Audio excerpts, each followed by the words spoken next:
എന്ന് പറഞ്ഞാൽ നമ്മളൊരു കാര്യം മനസ്സിലാക്കണം. പള്ളി എന്ന് പറയുന്നത് നിസ്കരിക്കാൻ മാത്രമല്ല. നബി സല്ലല്ലാഹു അലൈഹി വസല്ലമയുടെ കാലത്ത് യാത്രക്കാരനെ വന്ന് കടന്നുറങ്ങാനും പള്ളി ഉപയോഗിച്ചിട്ടുണ്ട്.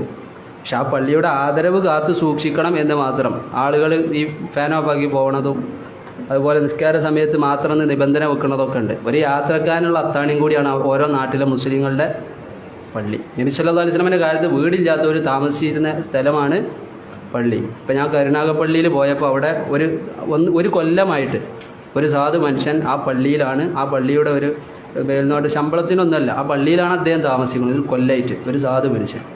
അപ്പം അങ്ങനെയൊക്കെ ഉണ്ട്. അത് അപ്പം ഈ ഒരു കസാര ഇടണം, അവിടെ ഒരു കിടന്നുറങ്ങാണ്. എന്താ കിടന്നുറങ്ങണതിൻ്റെ വിധി? അനുവദനീയമാണ്.